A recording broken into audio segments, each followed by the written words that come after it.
बिस्मिल्लाहिर्रहमानिर्रहीम। अस्सलाम वालेकुम स्टूडेंट्स, मैं ज़फ़र अली शाह आपका केमिस्ट्री टीचर एक नए टॉपिक के साथ हाजिर हूँ। स्टूडेंट्स, हमने लास्ट लेक्चर्स में डिस्कस किया था पीरियड थर्ड एलिमेंट्स को, फिजिकल और केमिकल प्रॉपर्टीज समेत। उसके बाद हमने ग्रुप फर्स्ट को डिस्कस किया था, ग्रुप फर्स्ट ए को, जिसमें हमने फिजिकल और केमिकल प्रॉपर्टीज की डिस्कशन की थी। नेक्स्ट उसके बाद जो ग्रुप हमने डिस्कस किया था वो था ग्रुप सेकंड ए, अल्कलाइन अर्थ मेटल्स या बेरिलियम फैमिली जिसको हम कहते हैं।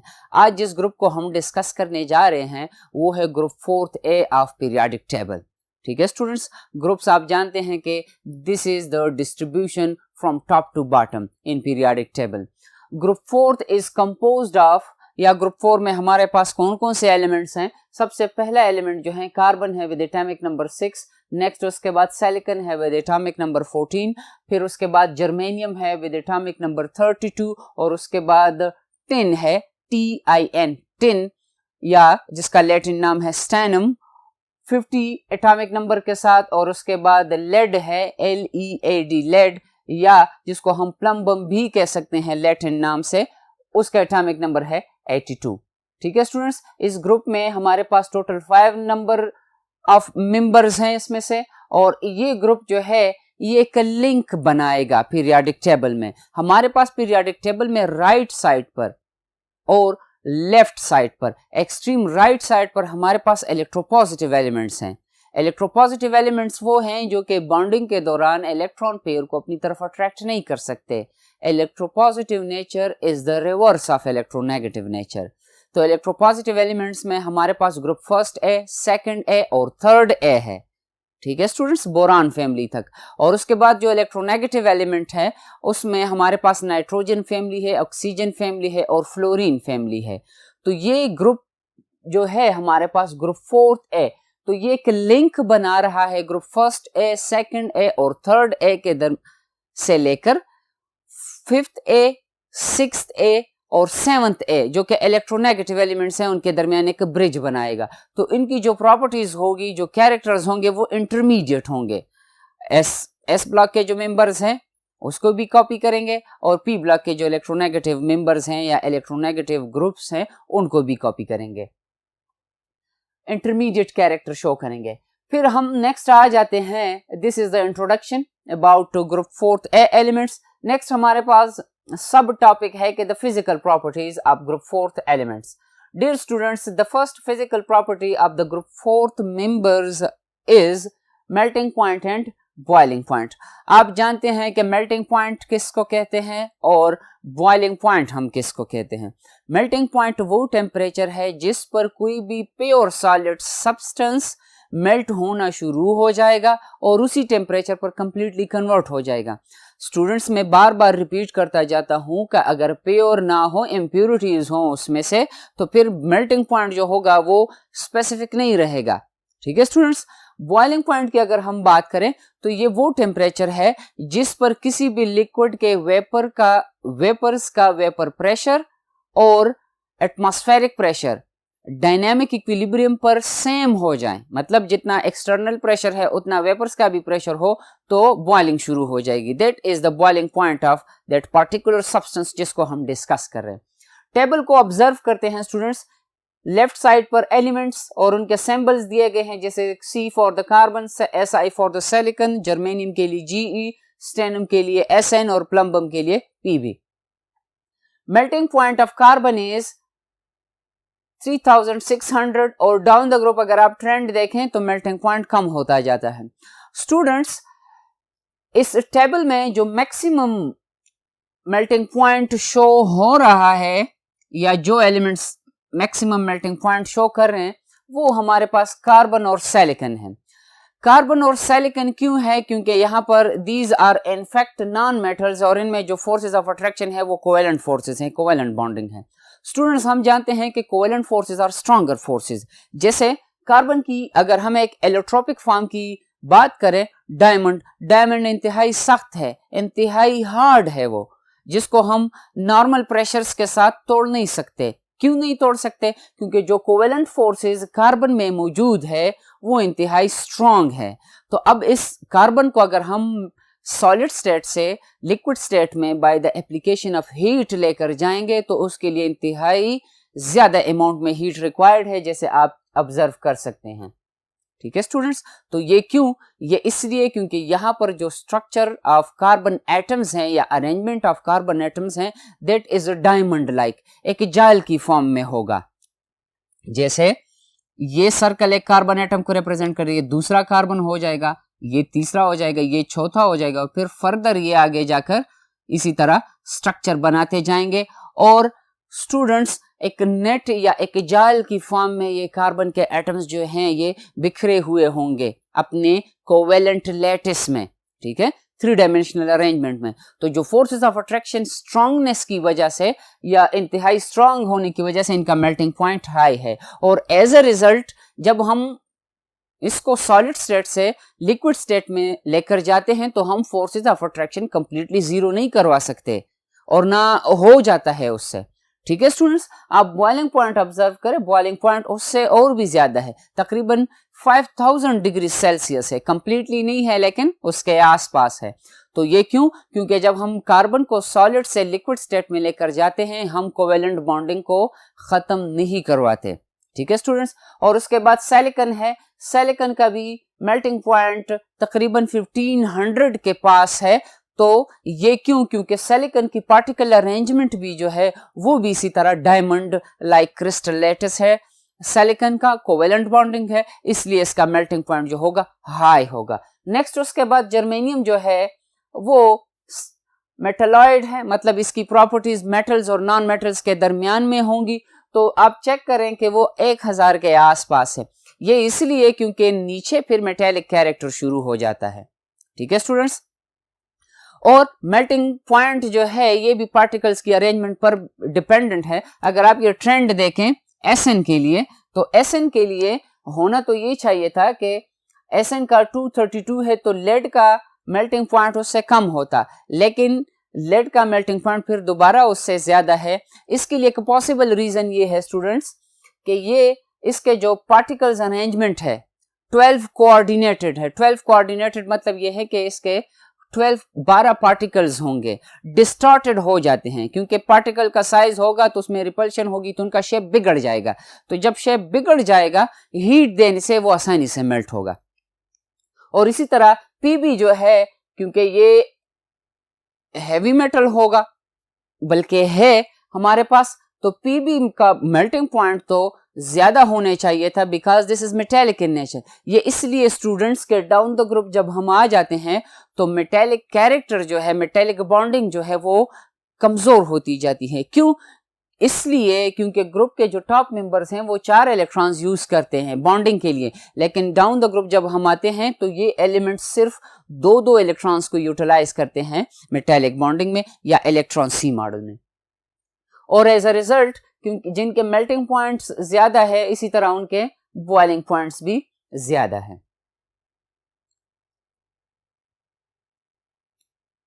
स्टूडेंट्स, मेल्टिंग और बॉइलिंग पॉइंट्स को डिस्कस करने के बाद हमारे पास जो नेक्स्ट प्रॉपर्टी है जिनको हम एटॉमिक प्रॉपर्टी भी कह सकते हैं, जो कि स्पेसिफिकली एटम से रिलेटेड हो, वो प्रॉपर्टी एटॉमिक प्रॉपर्टी होगी। Next atomic property is electronic configuration. Electronic configuration आप जानते हैं स्टूडेंट्स कि ये वो प्रोसेस है जिसमें हम इलेक्ट्रॉन्स डिस्ट्रीब्यूट करवाते हैं एटम्स की शेल्स में और सब शेल्स में according to their increasing energies. आपको पता है कि हमने इसके लिए N+L रूल को फॉलो करना है, पॉली एक्सक्लूजन प्रिंसिपल को फॉलो करना है और होल्स रूल को फॉलो करना है, क्योंकि उनकी बेसिस पर हम इलेक्ट्रॉनिक कॉन्फ़िगरेशन कर सकेंगे। अदरवाइज फिर जो इलेक्ट्रॉनिक कॉन्फ़िगरेशन हम करेंगे उन रूल्स की वायलेशन में, तो फिर इलेक्ट्रॉनिक कॉन्फ़िगरेशन गलत होगी। कार्बन का एटॉमिक नंबर 6 है, electronic configuration helium 2s2 2p2। Bracket में आप देख सकते हैं कि नोबल फैमिली या जीरो ग्रुप के जो मेंबर्स हैं उनके एलिमेंट्स लिखे गए हैं, जैसे हीलियम है, neon, argon, krypton and xenon. ये स्क्वायर ब्रैकेट में इसलिए लिखे गए हैं कि जो outermost shell electronic configuration है उसको छोड़कर बाकी जो इलेक्ट्रॉनिक कॉन्फ़िगरेशन है कार्बन की, जैसे फर्स्ट शेल की है 1s2, वो सेम है हीलियम जैसा। और फिर उसके बाद सिलिकॉन में 14 इलेक्ट्रॉन्स हैं, तो 1s2, 2s2, 2p6 10 इलेक्ट्रॉन्स हो गए। अब हमारे पास नियान में 10 इलेक्ट्रॉन्स हैं, तो जो पहले शेल्स की इलेक्ट्रॉनिक कन्फिग्रेशन है सिलिकॉन की वो नियान को मैच कर रही है, इसलिए यहाँ पर आसानी के लिए शॉर्टकट के लिए नियान लिखा गया है। फिर इसी तरह जर्मेनियम आप देखें कि argon 3d10 4s2 4p2। Sn की केस में क्रिप्टॉन है 4d10 5s2 5p2 और जीनान की केस में 4f14। ये लेड की केस में जीनान लिखेंगे हम 4f14 5d10 6s2 6p2। Students, table से हम ये अखज़ कर सकते हैं कि ये एलिमेंट्स ग्रुप 4 के जो मेंबर्स हैं इनकी इलेक्ट्रॉनिक कन्फिग्रेशन ख़त्म हो जाती है 6s2 या ns2 np2 पर। ठीक है स्टूडेंट्स, इनकी electronic configuration outermost shell की ख़त्म होगी ns2 np2 पर। तो ये बास केसेस में जब हम ऑक्सीडेशन स्टेट को डिस्कस करेंगे, ये बास केसेस में 2 इलेक्ट्रॉन यूज कर सकते हैं बॉन्डिंग के लिए और बास केसेस में 4 यूज कर सकते हैं। स्टूडेंट्स, ये थोड़ी बहुत डिस्कशन रिलेटेड थी इलेक्ट्रॉनिक कन्फिग्रेशन से। नेक्स्ट जो ट्रेंड है हमारे पास, trend from non metal to metal. Group को हमने ऑब्जर्व किया कि इसमें से स्टार्ट का मेंबर जो है कार्बन है, फिर सिलिकॉन है, उसके बाद जर्मेनियम है, Sn है और Pb है, लेड है। ग्रुप में टोटल 5 मेंबर्स हैं। उन 5 मेंबर्स में से पहले 2 जो है कार्बन और silicon, they are non metallic in nature. ठीक है स्टूडेंट्स, नेक्स्ट जो है मेटलॉइड है जर्मेनियम। मेटलॉइड की जो प्रॉपर्टीज होंगी वो मेटल्स और नॉन मेटल्स के दरमियान में होंगी।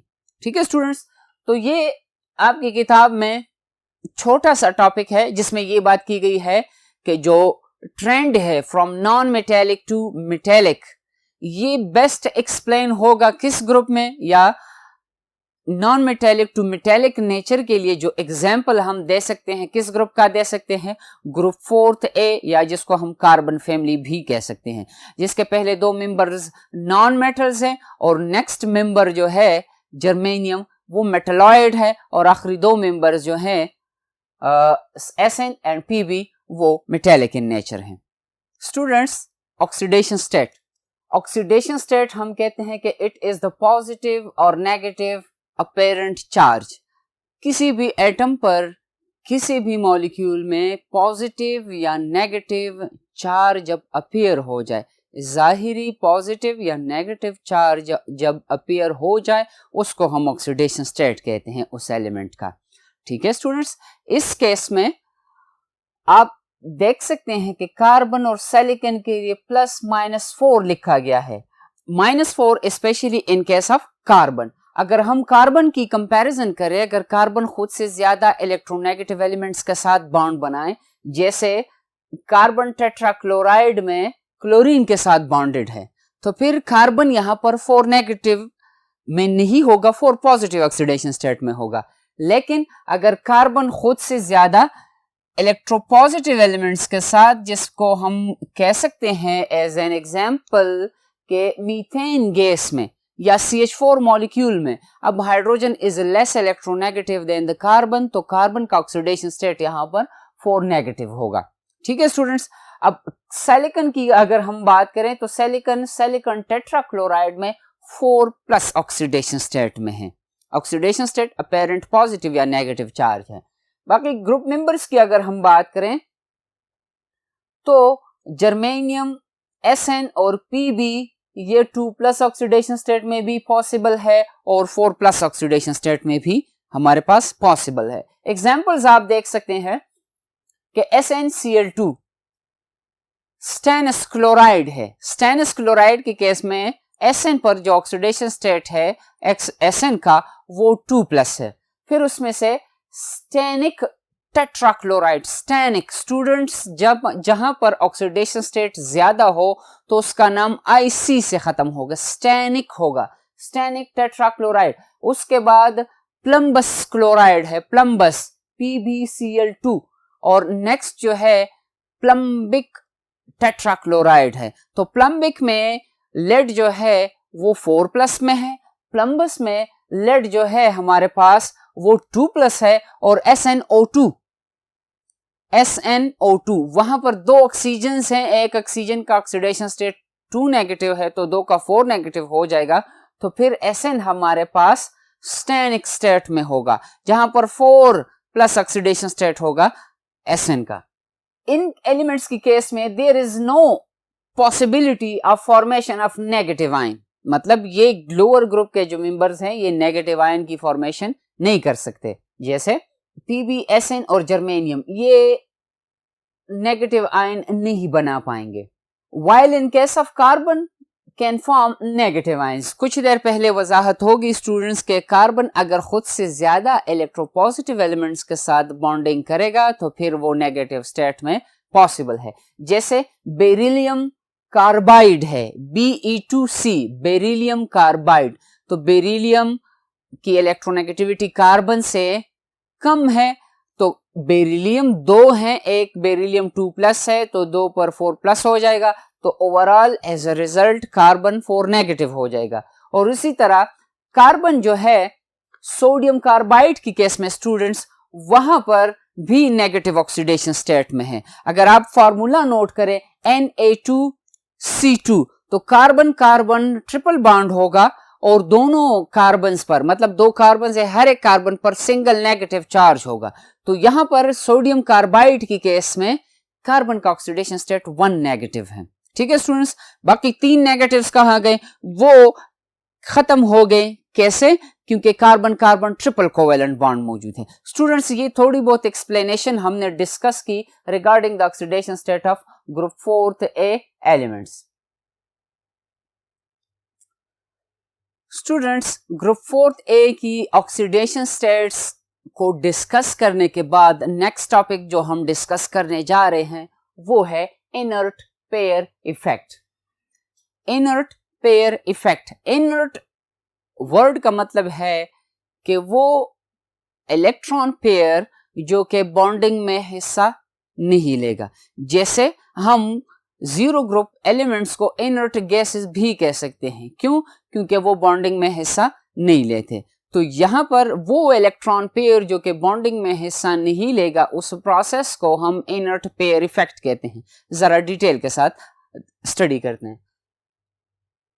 Elements of group 4th A have valence electronic configuration of ns2 np2। Students आपने देखा था इलेक्ट्रॉनिक कन्फिग्रेशन की टॉपिक में कि इन एलिमेंट्स की electronic configuration outermost shell electronic configuration खत्म होती है ns2 np2 पर।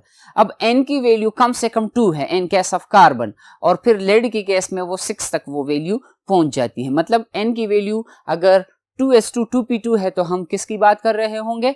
कार्बन की। अगर 3s2 3p2 है तो हम सिलिकॉन की बात कर रहे होंगे।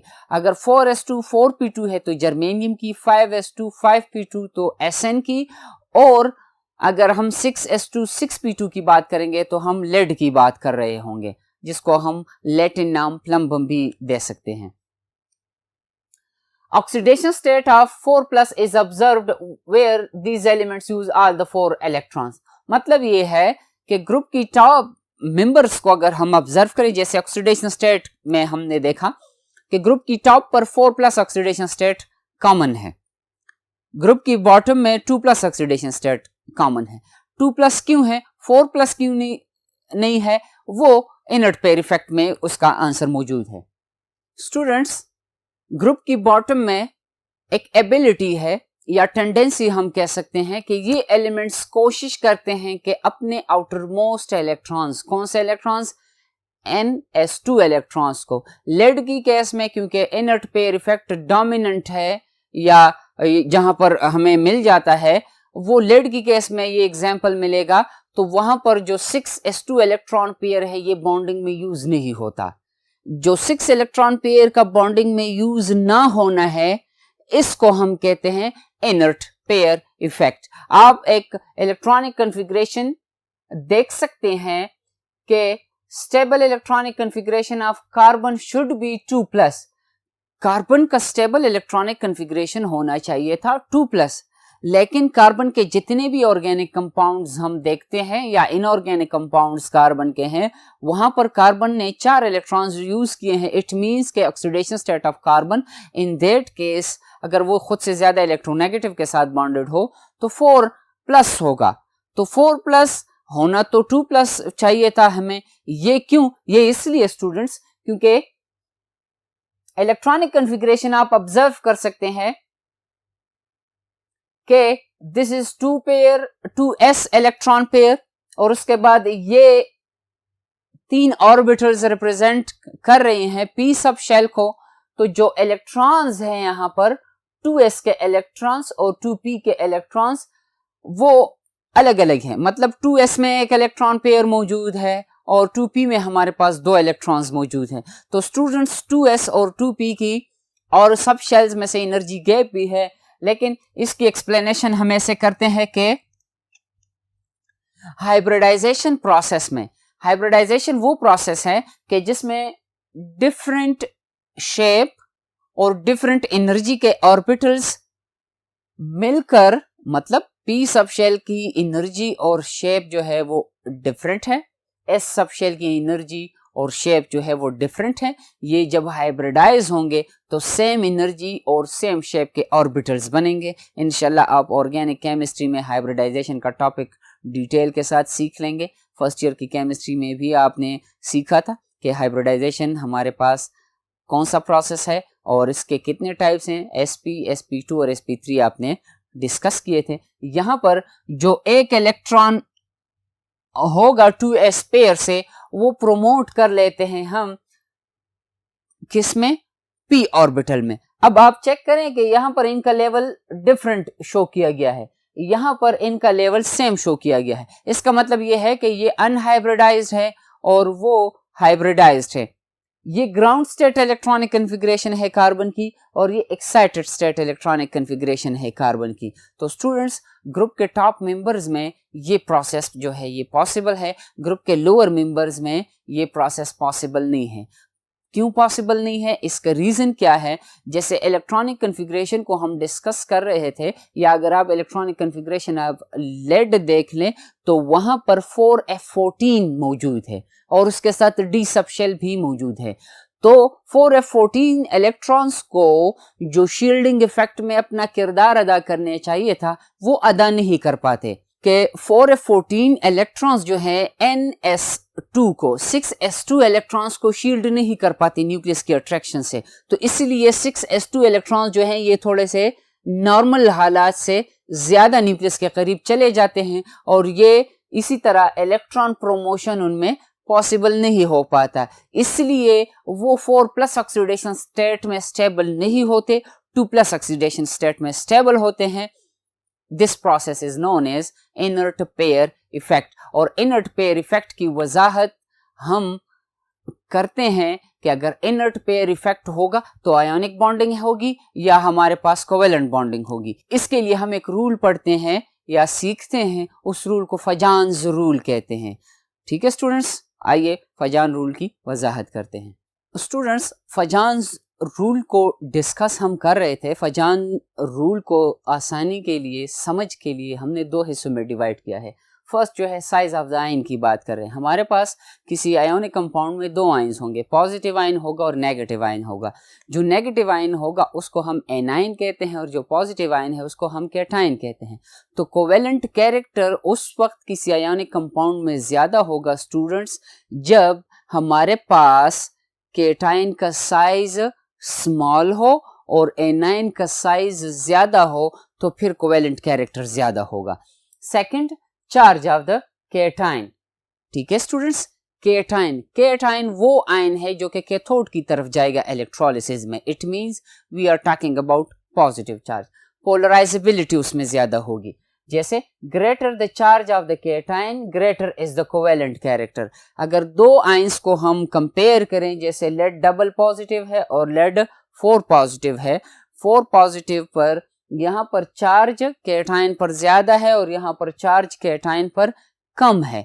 तो चार्ज डेंसिटी इस केस में कम है स्टेनिक की केस में, और स्टेनिस की केस में चार्ज डेंसिटी कम है और स्टेनिक की केस में चार्ज डेंसिटी ज्यादा है। तो स्टूडेंट्स यहाँ पर जो बॉन्ड बनेगा वो कौन सा बॉन्ड होगा? कोवेलेंट होगा इसकी केस में, और इसकी केस में आयोनिक बॉन्ड होगा। क्यों? क्योंकि यहाँ पर आयन का साइज इतना कम नहीं है, ज्यादा है इस आयन के मुकाबले में। Pb4 यहाँ पर इसका ऑक्सीडेशन स्टेट है, साइज कम चार्ज डेंसिटी ज्यादा, साइज ज्यादा चार्ज डेंसिटी कम।